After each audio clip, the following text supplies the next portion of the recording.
Hi, my name is Mark Monlux, and you're watching Epic Sketch Time. This is an online drawing group on Google Hangout. If you'd like to join us, contact me or go ahead and respond to the Twitter I'm sending out that has a link. We tried to broadcast our invites out over the weekend and see who can show up. It's open to anyone who likes to draw and can do a hangout. Typically web cartoonists, but feel free. It's open to anybody, designers, graphic facilitators, who have you. We've had people on the other side of the world join us. But today is, so far, it's just me and Ian. Say hi, Ian. Hi, everybody. It's Ian. I am an illustrator, graphic designer, comic artist working out of Arizona. You can check out my stuff at unfedartist.com. And today I am working on the same piece I started a couple weeks ago for Epic Sketch Time. Let me pull up my screen share. I figured why not just keep on doing it because I haven't had a chance to work on it. So I'm wanting to put color in today, but I'll show you how much progress I made so far.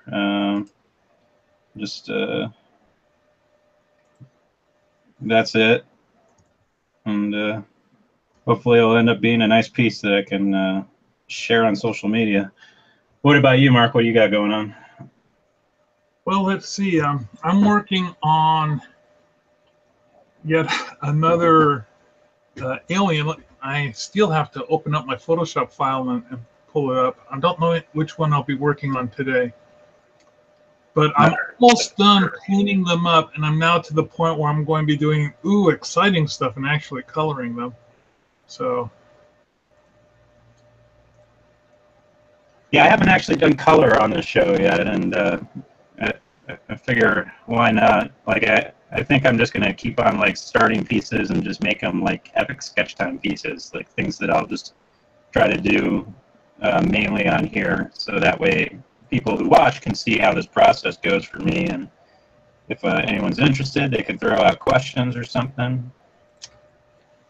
But yeah, also it gives me a good excuse to keep on working on fun stuff, not just stuff I'm getting paid for. So, if you guys would like to ask us questions, you can do so by.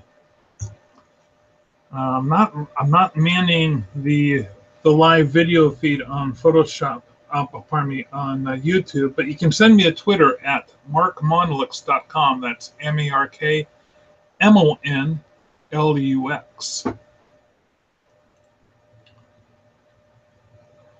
And so one of the aliens that I had done before on this group and cleaned up, it's the first one I colored. And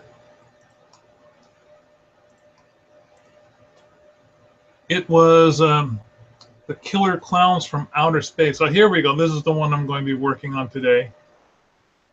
This is a wonderful, horrible thing. I'm trying to remember. It came out in the late 70s or early 80s called Galaxy Invader. Oh, so I'm sorry. I'm not even screen sharing. Give me I guess I'll have to split my screen here and do that. If Bill was here, he'd say, "Oh, he looks horrible. What's that stuff behind him?"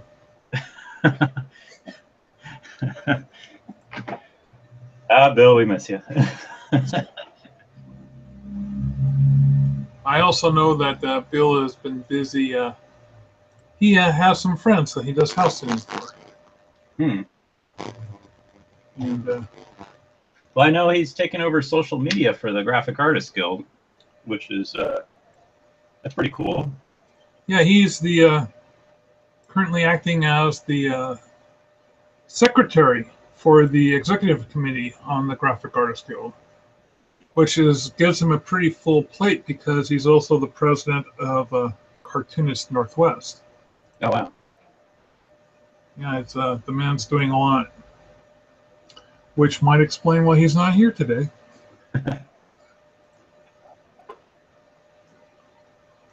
Okay, for those of you who are watching and have been dying to see this,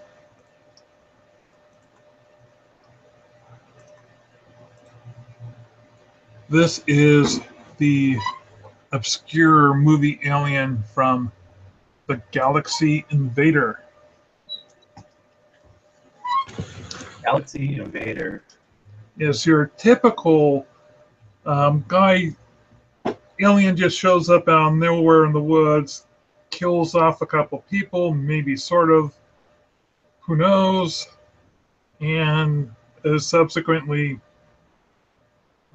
manhunted by people who don't know what they're dealing with.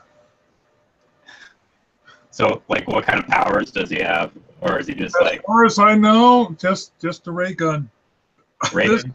This is one of the few that I could not get a hold of anything other than a couple of YouTube clips. Oh, really? I think it went to straight to VHS and never made it to DVD. And I'm going to have to look around for it a bit more. But yeah, it's normally I only draw things that I've seen, but I made an exemption in my first deck when I did. I'm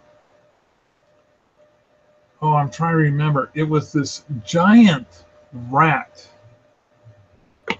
movie out of Japan, and it went straight to video. But it wasn't a normal rat. It was like a 9-foot tall armored rat. I can't even remember the name, but I thought it was so hilarious I just had to draw it. Oh, this looks like it's going to be a real mess. So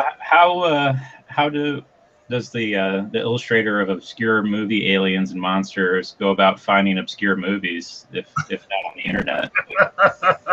You know a guy or something? I mean, how does it work? Actually, most of them I've seen. Oh, okay. Back in the 80s, when I was in college, I was on a real horror movie jag, and I would go to and rent from the video store anything from the horror movie section. Okay. Literally anything, because I wasn't sure what was available, what was good, what was bad. And apparently I had a really high tolerance for bad. So. Well, beyond that, I mean, did you take like photos of all these things, or I mean, you're not drawing these things from memory, are you? No, most of them I'm not. The Killer Shrews I drew from memory. Wow. Because I loved the Killer Shrews, loved that movie. It made a big impression on me.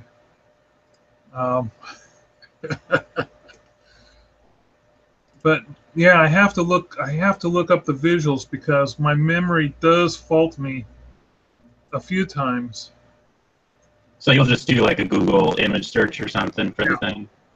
And then what I'll do is sometimes the images, even there, are so bad that I'll have to extrapolate and do something. Yeah.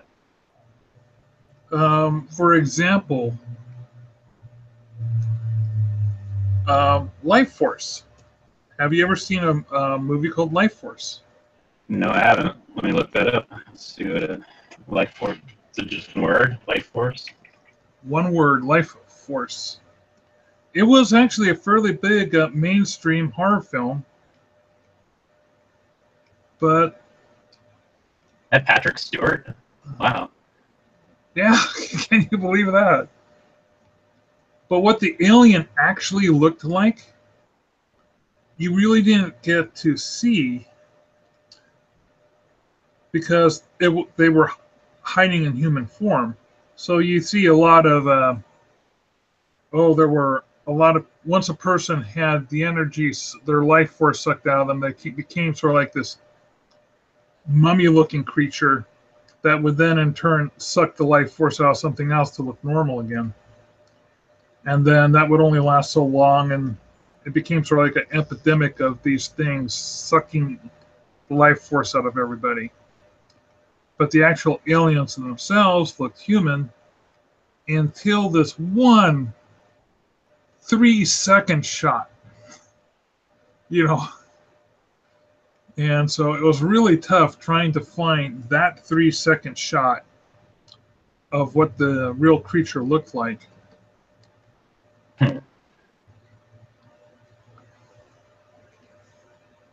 And a lot of people go, what?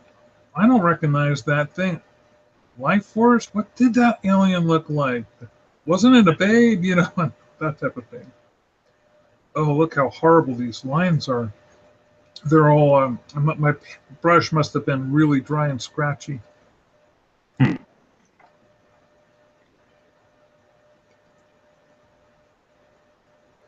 So you said you had some big news to share. Oh, yeah. There's a local theater here in Tacoma called the Blue Mouse. It is the oldest continuously running theater in the state of Washington. And it's a little second-run movie theater now. And, back when it got renovated, I was asked to do the logo, and I had a wonderful time doing the logo. They couldn't pay me my full fee, so I now have basically free movie attendance for life, which you think I would do more often, but actually I don't get down there nearly as often as I'd like. And they tend to run only do second-run movies, and a lot of those are family-oriented because they want to bring in a high crowd. But one of my friends decided, hey, I'd like to show some 80s horror movies here. Let's do something called Fright Night once a month. And it really took off. And he said, hey, we have a different artist each month. Mark, I'd like you to do the art for one of our movies. I said, well, tell me what your lineups are. And he says, well, so he went through the lineup. And as soon as I heard Killer Clown, I said, that one. Yeah. Because I already had the line artwork done.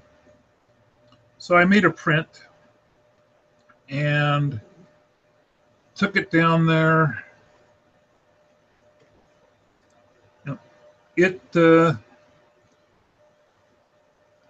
I sold out.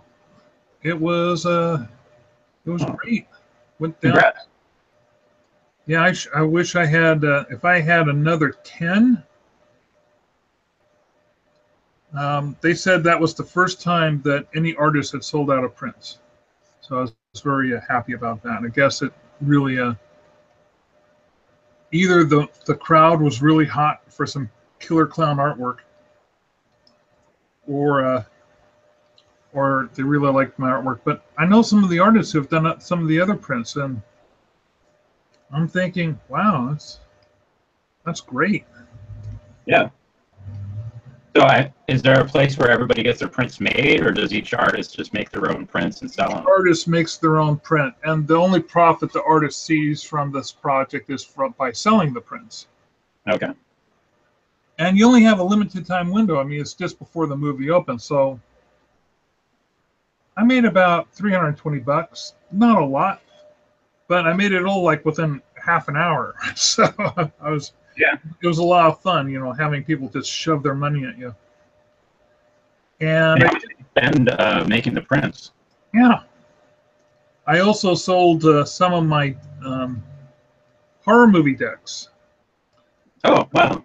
I was trying to pimp out the horror movie bingo cards. Yeah. But in that type of, it's interesting. You go and do things at different times, and you find that you need different strategies. The strategy when you have that many people lined up to buy your stuff is you have to have a limited inventory so that they don't have to think about it. You need to have easy choice. I think if I had the bingo cards as just a one-off, that, okay, for this many it's this, I might have sold. But I was saying, oh, it's a running scale. You got 4 for 8 and 8 for 10 and 12. That's too much math for somebody who's standing in line with people crowding behind them. They just want to know what they can throw money at right then and there. Right. Yeah. And I did it as a complete lark, thinking that, oh, I'll sell 10 of these and it'll just be fun. It'll be an excuse to go see Killer Clowns from Outer Space. Because if you've never seen the movie, you really do need an excuse to see it. It's a terrible movie. But a really fun thing is going to see a bad movie with a big crowd of people that want to see it.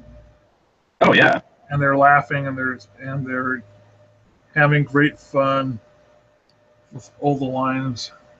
Yeah, well, a crowd that knows they're watching a bad film, like, and not expecting a good one or anything, that's probably. And most of them have seen the movie before. I mean, there's not going to be any surprises. They're not going to be going, shh, I want to see what's happening next. Yeah. And this movie, even if they had seen what was happening, hadn't seen it before, they wouldn't be going, shh, because, oh my God. And there was a Skype interview with the people who made the movie. Oh, no kidding. But it was a terrible connection. Oh, that's a bummer. Oh, hang on a moment. I got to reply to my wife. Oh, okay, no worries.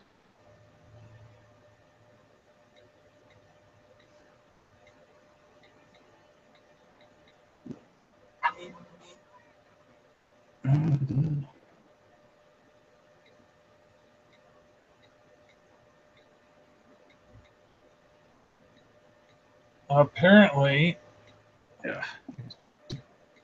I need to go out and turn off the water because she turned the water on the drip hose this morning, and apparently I didn't notice, and she's usually sends me a reminder. So excuse me, that water has been going for the last 6 hours or so. I need to go turn that off. I'll be right back. All right. Well, I guess I'm entertaining everybody while he's away.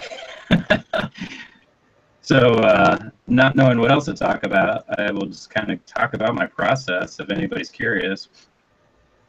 I like to layer the heck out of everything, and that means that I kind of have a history, which is nice for sharing like process stuff, but it's also just a good way to make sure I don't destroy some of the work that I do as I go about it. So here you'll see my pencils, you'll see my inks, and I even split up my inks. So the Hinox or whatever you call them is in the back and he's separate. But one of the great things about doing it this way is I can do quick adjustments on the entire layer and stage my artwork the way I need to, and it just it makes alterations really quick and easy. That's fascinating, Ian. Ah, there you are. You're back. I was trying to entertain everybody. So did you flood the neighborhood or what? Well, my wife had the drip hose on low, so Yeah. Okay. we've been having a bit of a warm spell here. So I don't think she has to worry about watering the tomatoes tomorrow, though. You're not in a drought, are you? No, we're not in the drought, but we had, I think it was like 55 continuous days without any measurable rainfall.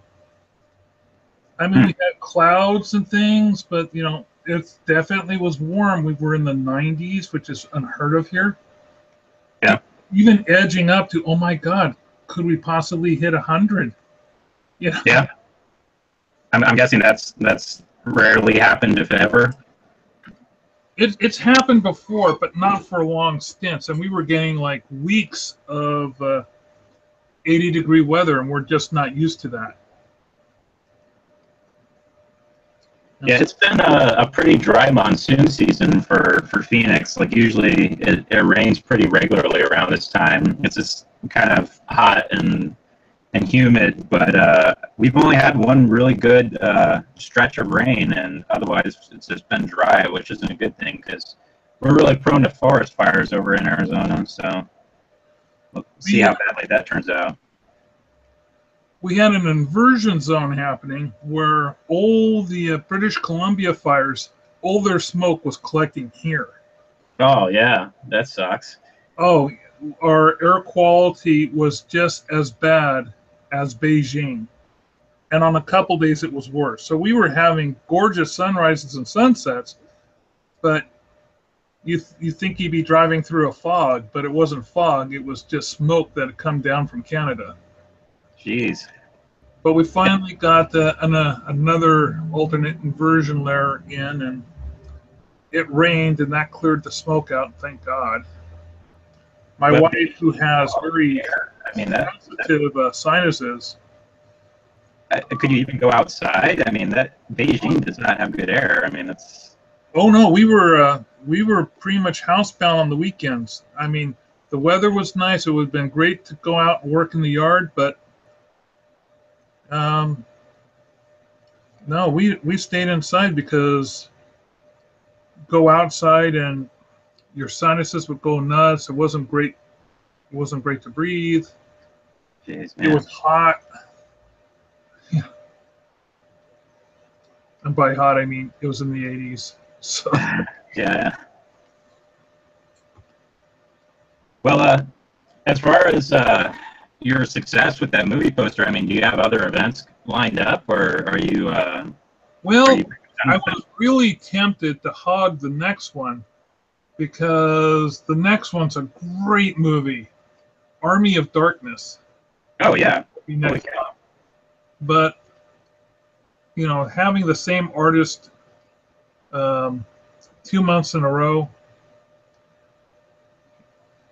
I mentioned it to one of my fellow Claw members, and they jumped on it. So, yeah, okay. The guy who runs the thing, he loves having other artists do things like that. So there'll be other movies, like I think he's got Chucky 2 down the street. I think next year we have Reanimator on the books. And I'm just trying to decide, you know, which one I'd like to do a poster for.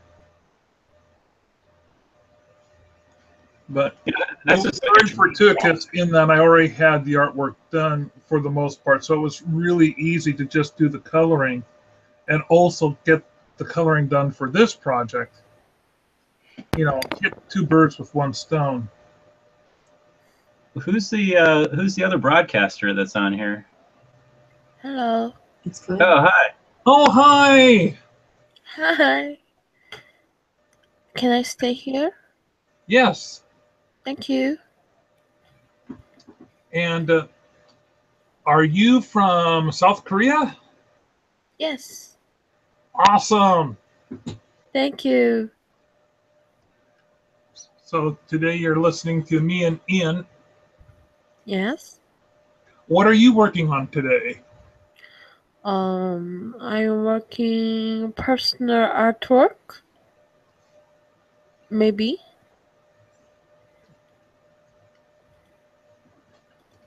I'm doing an obscure movie Alien. This is that's from a movie from the 70s or the early 80s called The Galaxy Invader. I'm just cleaning it up so I can color it. Oh, very gorgeous.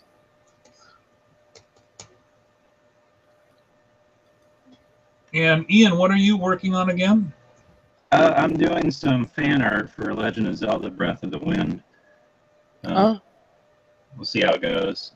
Not sure what I'm going to do with it right now. Just trying to put in flats. Are you using Manga Studio, or what's that application called? It's basically Manga Studio. They stopped releasing Manga Studio and just folded it in with the other version of the software. It's called Clip Studio Paint. So it's basically the same program. I have no idea why they did it that way. It'd be like releasing two versions of Photoshop that are exactly the same.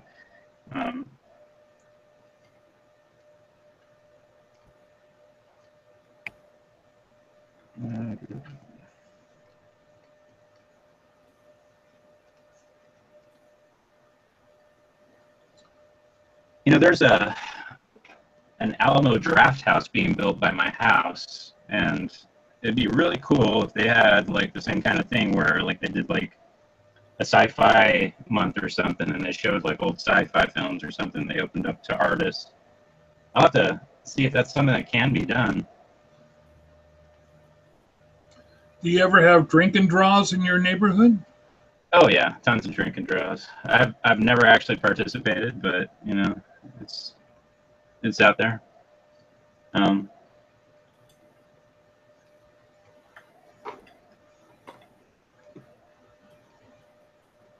had a friend down here who was organizing drink and draws. The problem was that he wasn't getting very many people coming drawing. People came to drink. Yeah, so it can be a difficult thing.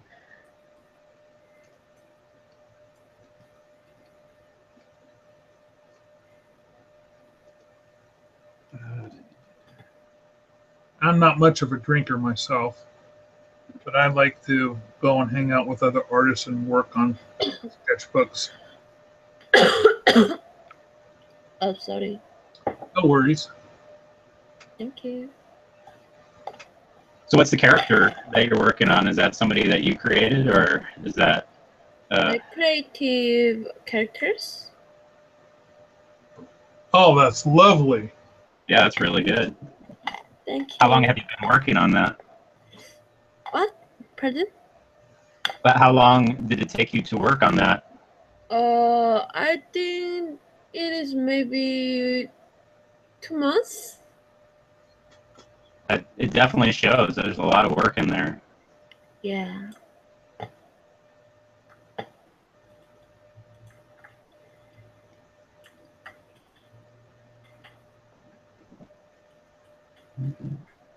Mm-hmm.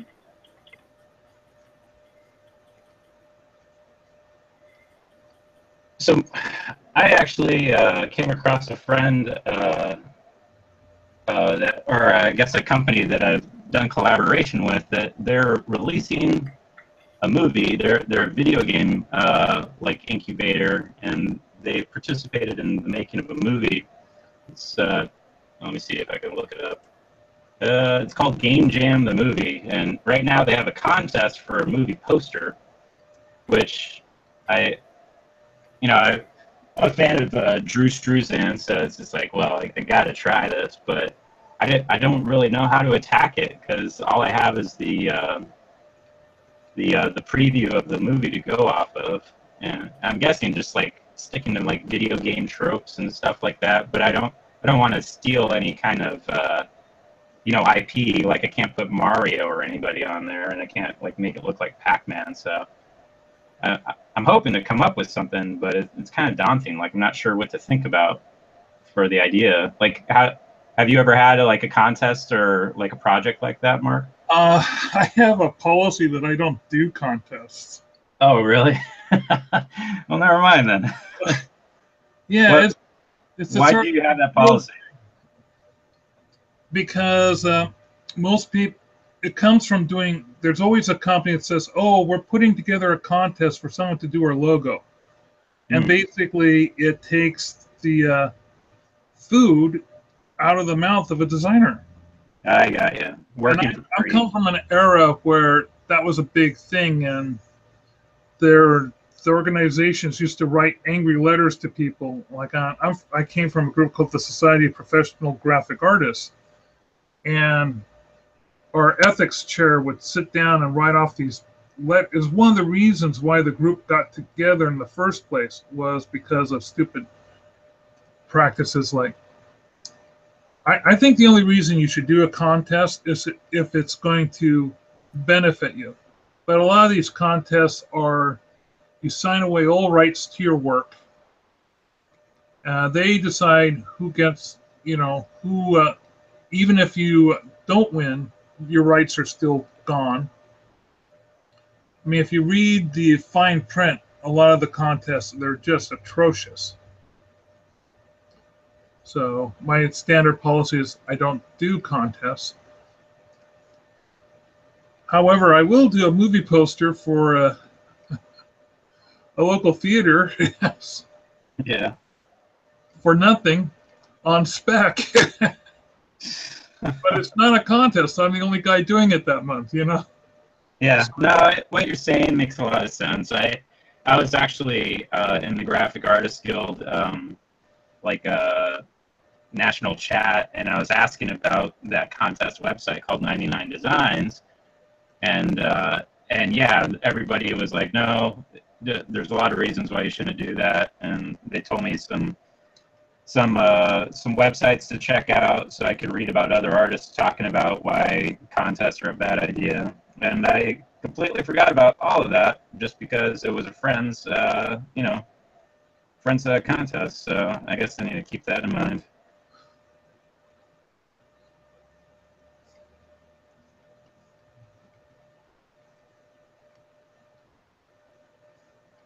It's sort of like people ask me if I have a different rate for work for, for nonprofit groups. And I say I don't, because the only difference between a nonprofit and a profit group is their tax code.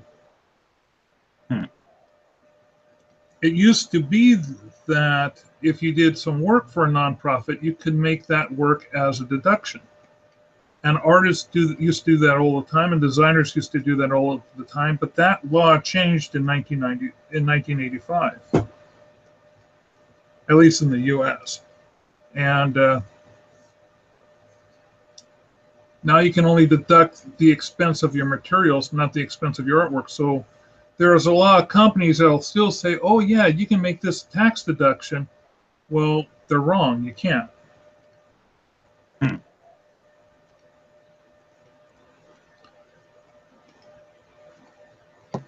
So a lot of repercussions has come from that. One of them being that a lot of nonprofit groups will have designers do stuff for them pro bono, but the designers in question insist on creative freedom. There can't be a committee involved, or whatever. Or if there is a committee involved, that committee has to be extremely friendly. It's how a lot of designers will do their really creative stuff that they put together for contests, because a lot of clients, they have to have their say so, and what they want is something terrible, and it won't win in a competition. But if you do something for, say, the animal shelter, and you're very firm with them in front saying, give us creative freedom and we'll give you something that will be award winning, that can work out, and I can understand why people will do that, but never a contest. Yeah, I do have a kind of working relationship with this group already, where I do T-shirt illustrations for them, and I get profits off the T-shirt sales. And it's just as I kind of come up with the ideas, so it doesn't really dig into my time too much to work on a T-shirt for them. But yeah, I don't know, the last time I have tried to do a logo for one of their affiliates before, and I didn't win that contest, and yeah, it kind of sucks just not getting the chance to win or anything. It seems like time lost, but it's especially true now that I'm making a living off of my artwork, so I kind of need to be ever mindful of that.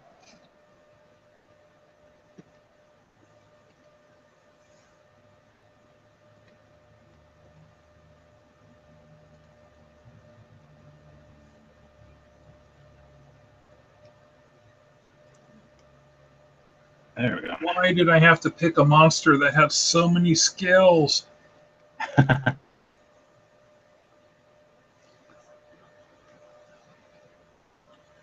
Oh, we lost her. Oh, did she drop out? Yeah, it's just you and me. that was some. She had some beautiful work. She did, yeah. I hope she didn't leave on our account. I'm just. No, I think she's been in the group once before. I think it was just a bad connection. Oh, okay. I think that was the gal from Smart Gem Studio. No, Studio Smart Gem. Was she the one that was in one of the epic sketch times that I was in? I think so. I think that was her. Okay. But it also could have been someone who just came in off of our invite. Yeah. But I think that was probably her.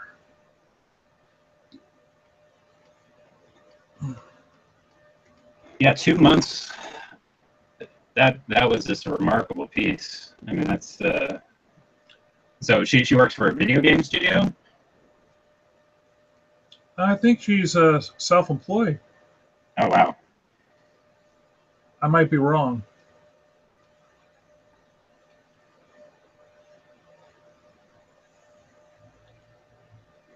I'm trying to think of the last time I spent 2 months on I mean, not to make it sound like I'm just a. Maybe it wasn't. It wasn't. 2 consecutive months. Maybe it's. She's had it on her project list for 2 months. Yeah. What's the longest you've worked on a piece recently? Like how many hours or whatever? Like I don't know how you measure it out. I usually do like hours, I guess. But yeah.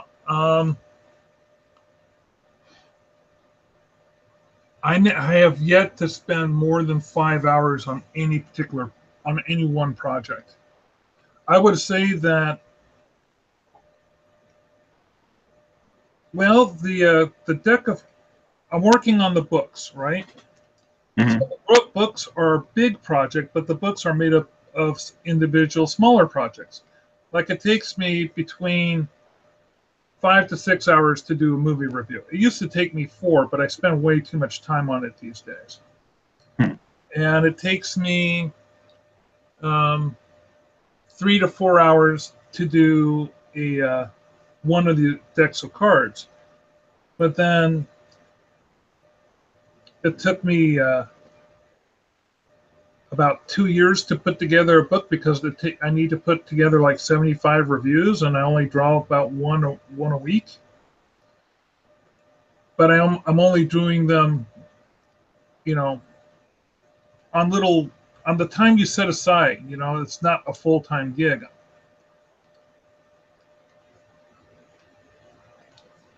Because my full-time gig is, doing work for other people. Yeah. And a lot of those are just quick little hourly thing. I charge a pretty steep hour. I charge $200 an hour. But I'm also incredibly fast. I can, let's see, I did, client sent me over a series of 3 images that they found on their clip art site that they subscribe to, and they sent me the copy, and I did 3 little layouts that were going to go into electronical newsletter. Little sidebars. So someone's got to make that stuff, and they could take the time to do it, but I'm just way faster at doing it than they are. So they just send it off to me to do. And it fills an hour of time, and that's $200. Yeah, that's And then I'll get another client that calls up the same day, and they need a storyboard. And most of my storyboards I can do in an hour, and they're pretty elaborate storyboards. It's a one-shot storyboard, but I typically, there's the main shot, then I do sort of like a little stick man either side or top shot, and instructions on the top and on the bottom, and a template that I've created for that particular company saying everything that the photographer needs to do, like place the ladder here, use this type of lens, make sure the guy's not backlit. they'll send me photos of where the shot's going to be held in advance so that I can draw accordingly. And I can usually do something like that in an hour. I do a rough sketch, send it to the client. He and I have a long time working relationship. You gotta love clients that you've worked with a long time. You know how to communicate with. Yeah, yeah, absolutely. And once he approves the sketch, I'll go in and do the quick inking. I can show you a quick one. Let me open up something I did the other day.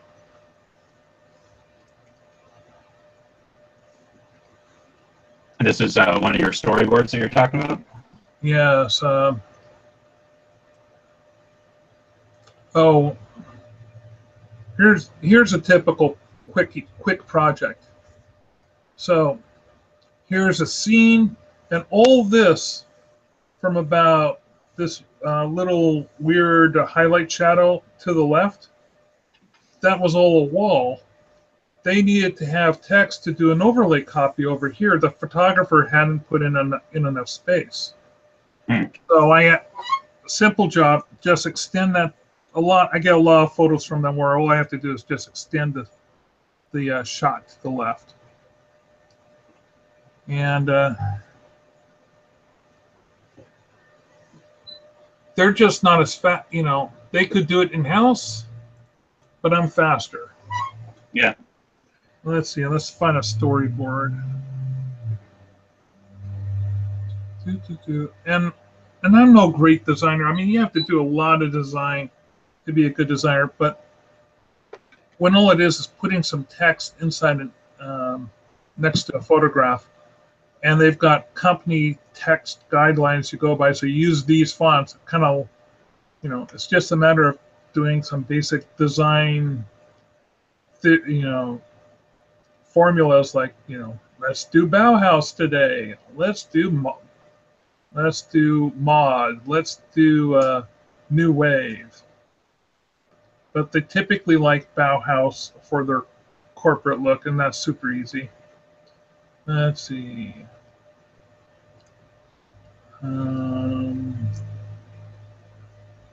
Let's go to last month.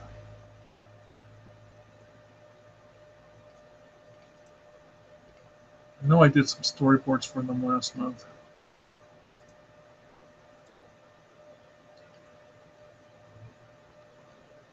Doing a lot more design work. Oh, I did a video for them the other day. It was a screen grab video. Actually, I've done a bunch of screen grab videos. What's this thing? Now that's another stretch it to the left photo.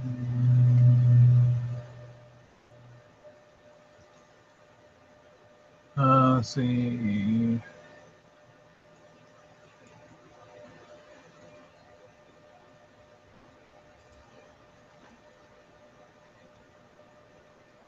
That's where is the end photo for that one?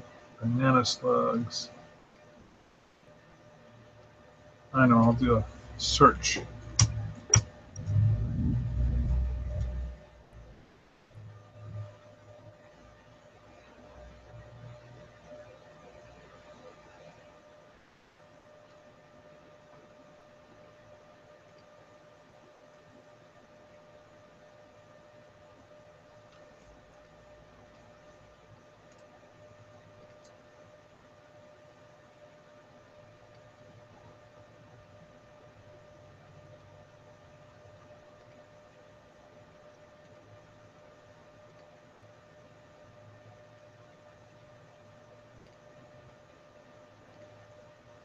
Oh, here we go.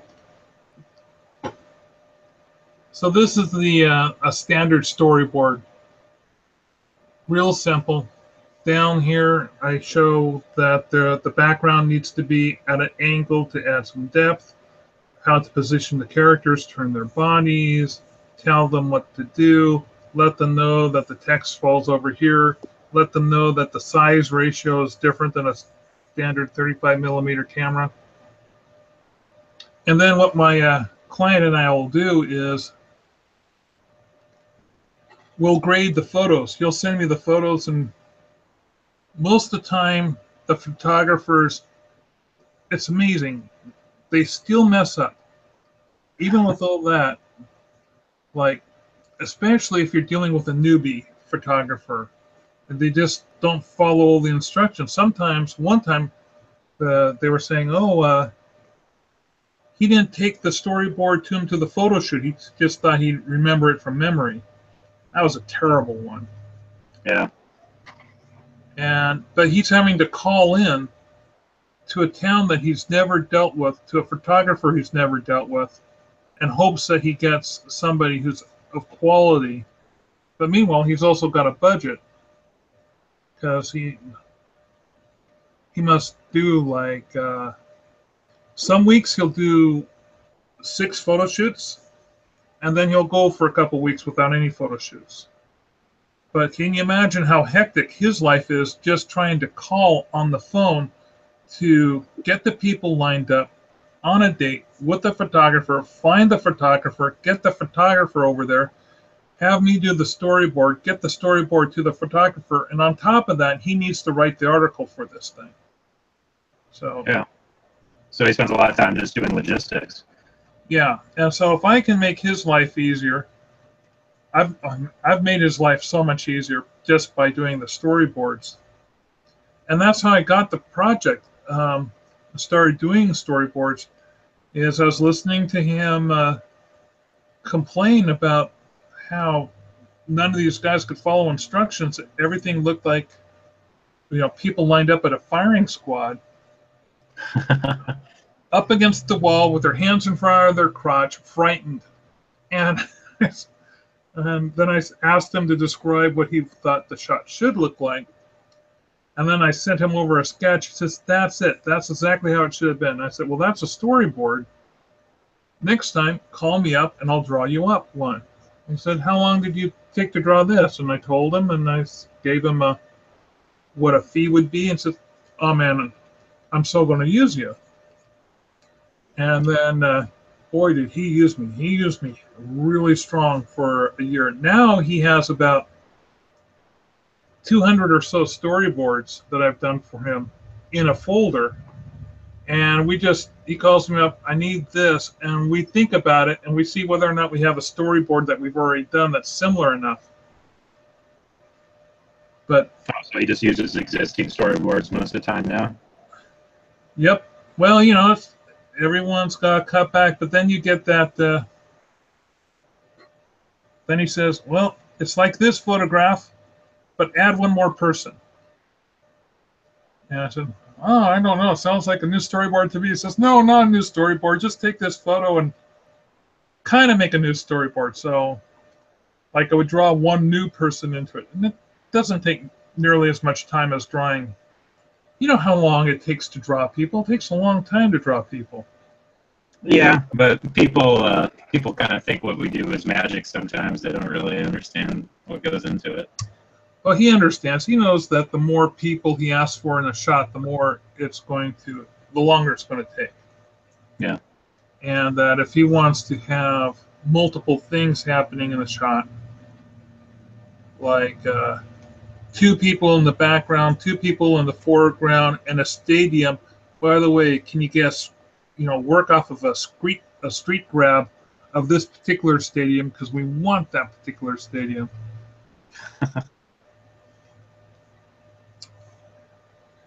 Well, for $200 an hour, like as long as he's paying. And a lot of it is also instant turnaround. I mean, yeah. He calls me up and says, I need it now. So that's part of it. But also, when I do, my day rate is basically $2,000 when I travel around. So it all pretty much evens out. I mean, I might go 1 or 2 days where I don't have anything, but I did something for him earlier this morning, so that's a little bit of money in the hole. Yeah, whatever a little bit helps. I broke out of the feast to famine a long time ago by a billing strategy I came up with. It also worked with, I have clients, you get a mom and pop client, and I don't cut them any slack when it comes to the rates. I charge them just as much as I would anyone else. And they say, oh, well, I can't afford that. I said, sure you can. You just make monthly installments. And I say they can be as little as $50. And with the way that online banking works these days, that's really easy to set up. You just go in and say, okay, mail this guy a check every month for the next 10 months for $50. Most of them are $100. Some of them are $200. But I started doing that about 15 years ago. And what worked out is I started getting paid good rates all the time and always having these little checks come in. And I also give my clients credit. Like I say, now that we've done one of these projects, you see how much fun it is and how professional I am. If you want to do another, go right ahead. We'll just add it to your tab. And the higher their tab goes, the higher their monthly payment is. Yeah. So if they go over, say, let's say their tab's over 5,000, I'll make them go up to a minimum of $200 a month for a payment. And it may take them a couple years to pay off. And I've got some clients, they just have an ongoing tab that they're paying off continually because they keep adding new projects to me. I'm patient. I'll get that money eventually. I mean, have you ever had to hire anybody to go get your money for you because people start going not paying their bills? I have in my contract really stiff penalties for when they do that. For example, everything comes due immediately. I start off with a 30-day net contract, and then I say, okay, now to make this easier, we'll do another contract that's going to be on the payments. But if you default on this, everything's going to fall. It's going to be default on the payment contract, and everything's going to be due immediately. Also, it's written into my contract that if I don't get paid, they don't have the rights to the work. So it's I also have them agree to sign an immediate cease and desist order ahead of time. So that means anything, if let's say they did a logo, anything their logos on, they can't use. So, and if I have very stiff late penalties. Like one guy called up one time and said, Mark, I missed this month's check. Don't cancel on me. What's the penalty? I said the penalty is $150. So he paid the penalty. And one guy in the fifth. Oh my God! Has it been 20 years since I've been doing this? Yeah, I started that plan 20 years ago, and in that time, I've had one guy pay one late penalty, and everybody has paid their bills. That's pretty remarkable. I mean, you think about other companies having to hire collection agencies and stuff. I mean, how do you account for your success with that? And is it just a matter of finding good clients, or? I think it's the way I approach them. I approach them very no nonsense. I let them also. I'm very timely.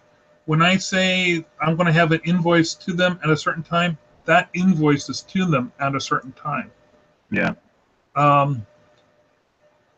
They know I'm punctual, and they've looked online. They know that I've got a reputation for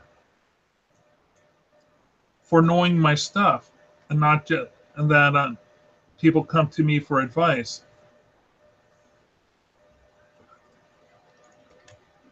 And that I'm sometimes hired by law firms as a specialty, as an expert witness. One time, more than once, I've been hired by a company to look at a contract, even though I'm not a lawyer. But they like that. They like that I'm not a lawyer because if a lawyer looks at a contract, they have to make it the best for their clients as possible. But that doesn't allow for much flexibility. So when I look at a contract, I'll write down everything that I see wrong with the contract, and then I'll provide an alternative clause that they could put in there. And so there was this one client called me up, hired me they had this contract that they could not make heads or tails out of. And so I looked at it and said, oh, wow, this looks like a horrible boilerplate that some guy's lawyer went over and above the call to do. Did the project, sent that off to the client. The client says, you know, Mark, we hired you to look and consult us, but now we want to hire you to negotiate this contract with the client. Really? And I said, okay, yeah, fine and dandy. Let me call him up. And I talked to that client, and I ran through their contract with them, explaining my point of view. They were so happy because they had been having a problem with their clients questioning this contract that they couldn't understand. Yeah. And when I gave them an alternative, I say, perhaps you could do this and this with this client, they said, you mind if we use this in our contracts? Let's make these changes. You understand I'm just an artist. But yeah, go right ahead. I'll report back, and you call up I called up my original client and said, guess what? They're so happy. They said, what? Yeah, they're going to make the new contract their new template. It makes a good impression on the first client. Yeah. Well, saving the day almost always does, I guess. And then when a lawyer hears about that, they call you up and said, we'd like to have you as an expert witness, and everything just kind of snowballs. Yeah. Well, it's something to aspire to, I guess. Like I like knowing and understanding like contracts, but getting to the point where lawyers are actually asking you questions is really something. Oh, the thing is, contracts aren't that difficult, really. They're really easy. Yeah. People just tend to make them more difficult than what they should be. Well, how are we doing on time? Oh, we are at the end of yet another epic sketch time. Ian, give the name of your website again. You guys can find me over at unfedartist.com, and thanks for watching, and we hope to see you again. My name is Mark Monlux. You can find me at markmonlux.com. And, check in with us next week. I'll hope to see you then, Ian. All right, take care.